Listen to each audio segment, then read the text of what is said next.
মুসলিমরা কখনো মিথ্যার কাছে মাথা নত করে না। আকীদা বিশ্বাসের ব্যাপারে মুসলিমরা কখনো কম্প্রোমাইজ করে না। যদি কেউ এসে বলে মুসলিমকে বলে, মুসলিম তুমি প্রতিমার সামনে সেজদা দাও, মুসলিম বলল তা হবে না, আমি এক আল্লাহকে বিশ্বাসী, আমার জীবন চলে গেলেও আমার ঈমান দিব না। সাইয়েদনা হযরত বেলাল থেকে না না শোনেন, বেশি কাছে দিলে আপনাদের সাউন্ড আবার ডিস্টার্ব হবে, আমার আওয়াজ একসময় বাড়ে একসময় কমে। ঠিক আছে, আমি আমার লেভেলে থাকি না, আপনি একভাবে রেখে দেন।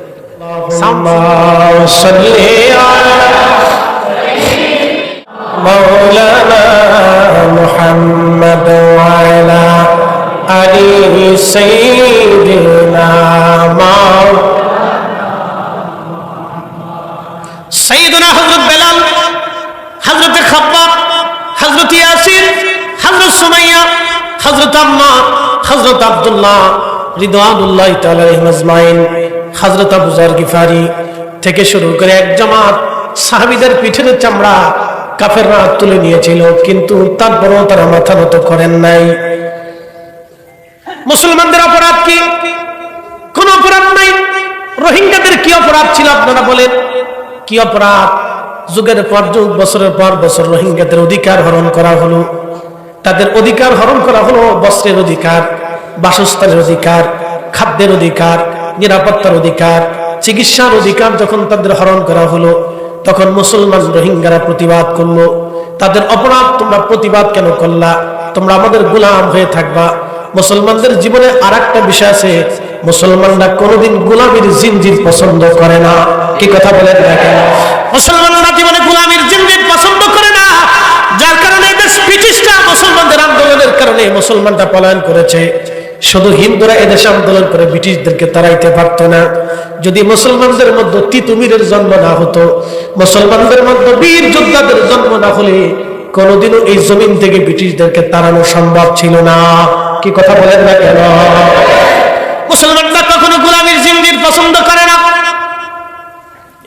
মুসলিমরা পৃথিবীতে কখনো দাসত্ব মুসলমানরা মেনে নেয় না, কারণ এই পৃথিবীতে সবার আগে যিনি দাসত্বকে খতম করেছিলেন তিনি আমাদের নবী। কি কথা বলেন না কেন? তিনি আমাদের রাসূল। দাসত্বকে খতম করেছিলেন, দাস প্রথাকে বিলুপ্ত করেছিলেন তিনি, দাসত্ব প্রথাকে তিনি বন্ধ করে দিয়েছিলেন। এই দাস প্রথা বন্ধ করে দেওয়ার 1000 বছর পরে আমেরিকানরা দাস প্রথা বন্ধ করলো। আজকে পশ্চিমারা যারা মুসলমানদের নাম শুনলে টেররিস্ট বা মুসলিমদেরকে চরম অপমান অত্যাচার করত, এমনকি এই উপমহাদেশেও ব্রিটিশরা মানুষদেরকে দাস বানিয়ে রেখেছিল। তারা সনাতনীদেরকে দাস বানিয়ে রেখেছিল, অন্য অন্য ধর্মের মানুষদেরকে দাস বানিয়েছিল, কিন্তু মুসলমানদেরকে তারা দাস বানাইতে পারে নাই। একবার জোরে বলা যাবে কি আল্লাহু আকবার। মুসলিমরা গোলামের জিনজির কখনো পছন্দ করে না। 200 বছর আগে আমেরিকার ইতিহাস যদি আপনি দেখেন, আফ্রিকার নিগ্রো কালো মানুষদেরকে ধরে ধরে এনে তারা নির্মমভাবে তারা তাদের সাথে ব্যবহার করত, দাসত্ব প্রথা দিয়ে দাস বানিয়ে রাখত। কত নিরীহ মানুষ তারা হত্যা করেছে, তার কোনো হিসাব নাই ভাই আমার। অথচ 1450 বছর আগে এই দাসত্ব প্রথাকে নবী খতম করে দিয়ে গেছেন। আজকে ইউরোপের দিকে যদি আপনি তাকান, ইউরোপিয়ানরা বাচ্চাদেরকে আপনার দেয়, বাচ্চাদের লেখাপড়ার সুযোগ দেয়, বাচ্চা জন্ম হলে বাচ্চাদেরকে তারা ভরণ পোষণ দেয়, অর্থ দেয়, টাকা দেয়, বিধবাদেরকে তারা অর্থ দেয়, টাকা দেয়, এবং অসুস্থদেরকে তারা বিনামূল্যে চিকিৎসা দেয়। তারা তাদের নাগরিকদেরকে সম্পূর্ণ সুযোগ সুবিধা দেয়। এই প্রথাগুলি আজকের না। ইউরোপিয়ানরা তো নগদে 2, 4, 10, 20 বছরে তারা দিল, অথবা 30 বছর আগে থেকে তারা এই নাগরিক সুবিধা দিয়েছে। কিন্তু ইসলাম 1450 বছর আগে খলিফা হযরত ওমর রাদিয়াল্লাহু আনহু তিনি বিধবাদের ভাতা প্রদান শুরু করলেন, তিনি এতিমের ভাতা চালু করলেন, তিনি দুস্থের ভাতা চালু করলেন। তিনি একটা বাচ্চার জন্ম নেওয়ার পরে রাষ্ট্রের বাইতুল মাল থেকে তার ভরণ পোষণ দেওয়া হতো। আজকে থেকে না, এই বিধবা ভাতা, এই এতিমের ভাতা, দুস্থের ভাতা, এই অভাবীদের ভাতা এবং এই শিশুদের ভাতা এই মুসলমানরা 1450 বছর আগে চালু করে দিয়ে এই পৃথিবীর মানুষকে আলোর রাস্তা দেখাই দিয়ে গেছে। একবার জোরে বলা যাবে আল্লাহু আকবার। পৃথিবীর মানুষকে আলো দেখিয়েছিলেন খোলাফায়ে রাশিদ, আলোর রাস্তা।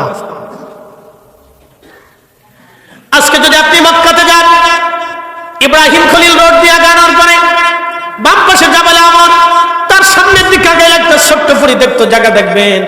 এই সেই পরিত্যক্ত জায়গা যেখানে আদিকালে মক্কার মানুষেরা জীবন্ত কন্যাদেরকে জীবন্ত কবর দিত।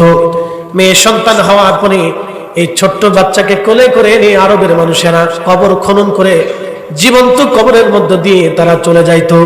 সমাজ বাধা দিত না, রাষ্ট্র বাধা দিত না, সম্প্রদায়ের লোকেরাও বাধা দিত না, আত্মীয় স্বজনরাও বাধা দিত না।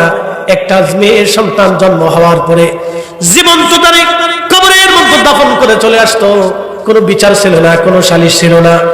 সেই কঠিন সময়ে আল্লাহর নবী এসে মানব জাতিকে উত্তরণের জন্য তিনি এমন একটা রাস্তা বাতলিয়ে দিয়ে গেলেন, এমন একটা পথ তিনি বাতলাইলেন, এমন একটা রাস্তা তিনি শিখাই দিয়ে গেলেন, যে রাস্তার মাধ্যমে এসে সেই অন্ধকার আলোক রজনীগুলি পরিস্ফুট হয়ে আলো বের হয়ে এমন ভাবে হয়ে গেল। এই জন্য কাজী নজরুল চমৎকার করে কবিতার ছন্দে লিখেছিলেন, ধুলির ধরা বেহেশত আজ, ধুলির ধরা বেহেশত আজ, জয় করিল দিল রে লাজ, আজকে খুশির ঢল নেমেছে ধূসর সাহারা, রে সাগর আকাশ বাতাস দেখবি যদি আয়, আয় রে সাগর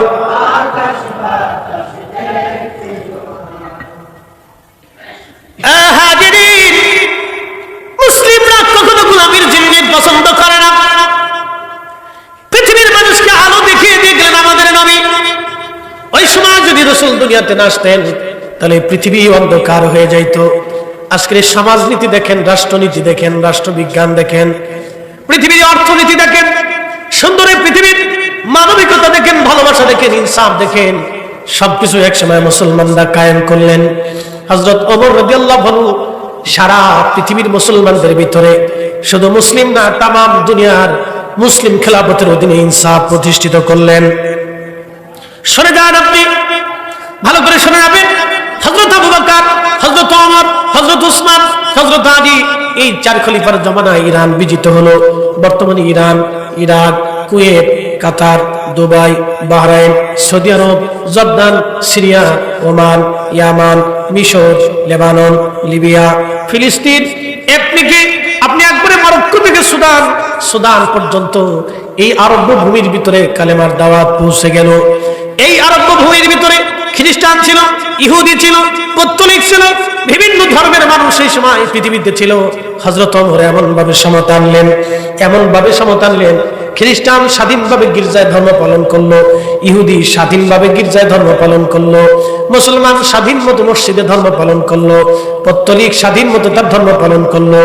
হযরত ওমর সারা মুসলিম মিল্লাতের ভিতরে তিনি এমন ভাবে তিনি প্রথা চালু করলেন, এমন ভাবে তিনি শাসন ব্যবস্থা চালু করলেন যে সমানভাবে তিনি একেবারে ইনসাফ প্রতিষ্ঠিত করলেন।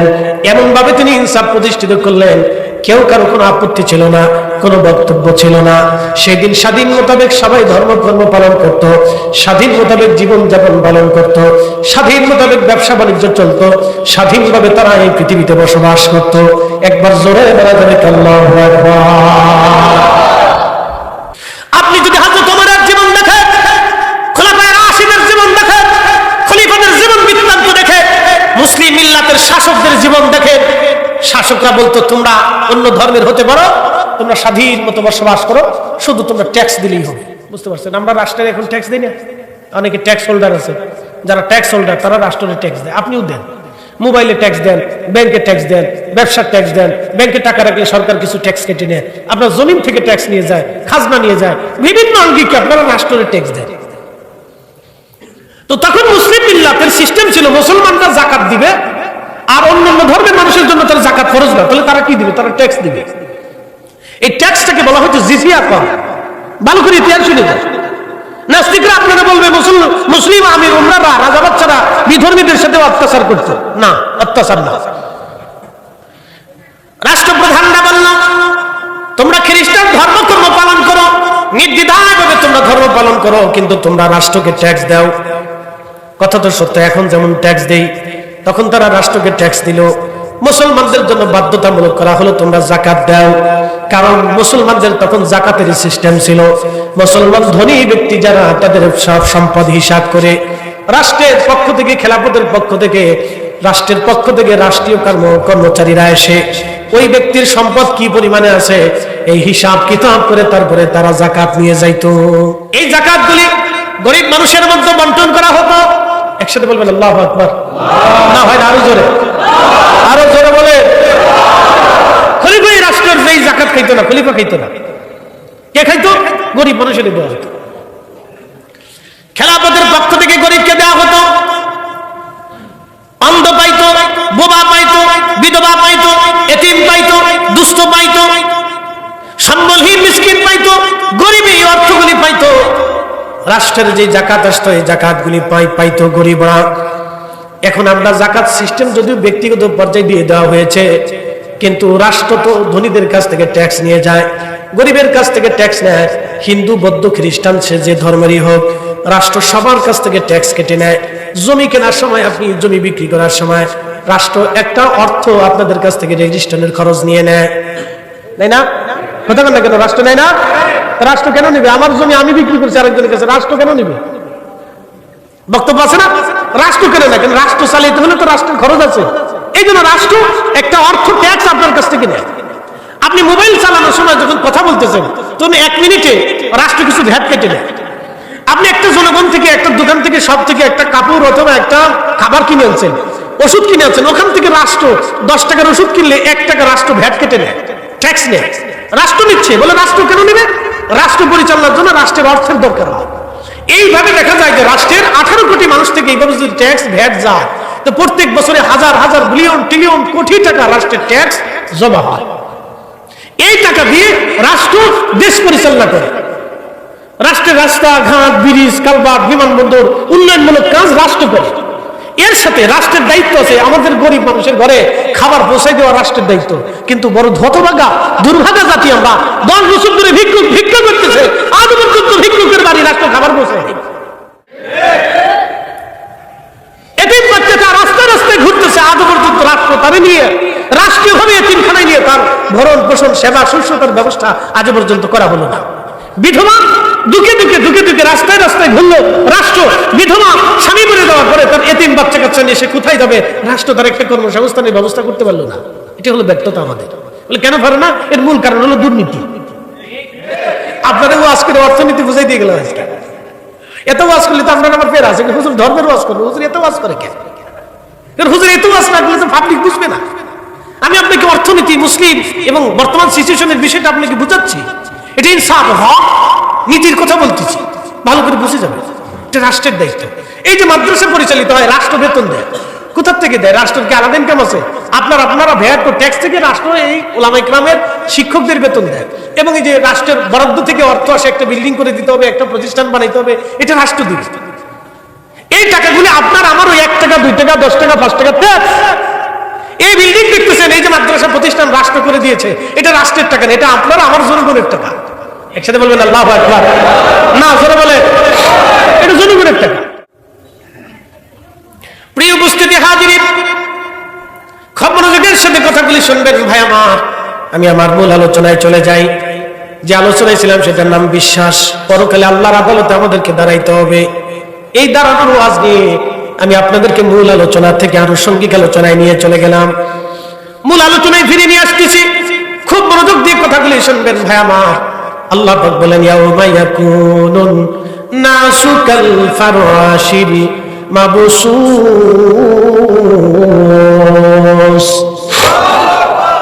কিয়ামত কায়েম হয়ে যাবে, পৃথিবী ধ্বংস হয়ে যাবে। রব্বুল আলামিন কোরআন শরীফে বললেন, ইযা জুলজিলাতিল আরদু জিলজালাহা ওয়া আখরাজাতিল আরদু আসকালাহা। পৃথিবী আপন প্রকম্পিত হতে থাকবে, পৃথিবী কাঁপতে থাকবে, পৃথিবী কেঁপে কেঁপে কেঁপে কেঁপে পৃথিবীর ভিতর থেকে যত খনিজ সম্পদ আছে সব বের হয়ে আসবে। শুধু বাংলাদেশ কাঁপবে না, তামাম পৃথিবী তখন ভূমিকম্প চলতে থাকবে। ভূমিকম্পে ভূগর্ভস্থ যত সোনা দানা, মণিমুক্তা, জহরত আছে, হীরা আছে, খনিজ সম্পদ আছে, সব ওই দিন হাসরের ময়দানে বের হয়ে আসবে। ওই দিন খনি বলবে, আল্লাহ কি করলাম আমি? এই টাকার জন্য, এই স্বর্ণের জন্য আমি একজনকে খুন করেছিলাম। আজকে স্বর্ণ ধরার মতো কোনো মানুষ নাই। সেই দিন যে ভাই ভাইয়ের মাথার উপরে বাড়ি মেরেছিল, সেই ভাই সেই দিন আফসোস করে বলবে, আল্লাহ, আমি সেই দুনিয়ার ভিতরে এই দুনিয়ার এই সম্পদের জন্য আমি আমার ভাইয়ের মাথার উপরে আঘাত করেছিলাম। আজকে কত সম্পদ পড়ে আছে, নেওয়ার মতো আজকে আর কেউ নাই। সেই দিন রাজনীতি প্রক্রিয়া একজন আরেকজনকে যারা মিথ্যা মামলা মোকদ্দমা দিয়ে কষ্ট দিয়েছিল, সেদিন তারা আফসোস করবে, হায় হায়, আমার প্রতিবেশীর আমি মিথ্যা মামলা দিয়ে কত কষ্ট যন্ত্রণা দিয়েছিলাম। আফসোস, আমি তারে ঘর থেকে বিতাড়িত করেছিলাম, তার জমি দখল করেছিলাম, তার দোকান দখল করেছিলাম, তার ব্যবসা দখল করে নিয়েছিলাম, তাকে কষ্ট দিয়েছিলাম, দেশ ছাড়া করেছিলাম। আজকে এই সম্পদগুলি এখানে পড়ে আছে, কেউ নেয়ার মতো নাই। হায় হায়, আমি করলাম কি, কি ভুল আমি করলাম। সেদিন মানুষজনেরা আফসোস করতে থাকবে। বন্ধু তাজপুরবাসী, ভালো করে শুনে যাবেন, ভালো করে শুনে যাবেন হাজিরিন। সেই দিন মানুষগুলি আফসোস করতে থাকবে। থানাগার মুসলমান, সেই দিন মানুষ আফসোস করবে। সেই দিন মানুষ আফসোস করে বলবে, হায় হায়, আমরা করলাম কি, করলাম কি। সেই দিন সন্তান আফসোস করবে, হায় হায়, দুনিয়ার সম্পদের জন্য আমি আমার মাকে ঘর থেকে বের করে দিয়েছিলাম, আমি নিজে বাবা থেকে জুদা হয়েছিলাম। সেই দিন মানুষ আফসোস করবে, হায় হায়, করছি কি, দুনিয়ার সম্পদের জন্য আমি আমার সন্তানের হক মেরে দিয়েছিলাম, আমি সন্তানের অধিকার সংরক্ষণ করি নাই, আমি আমার মেয়ের অধিকার বাস্তবায়ন করি নাই। সেদিন আমি আমার স্ত্রীর হক নষ্ট করে দিয়েছিলাম।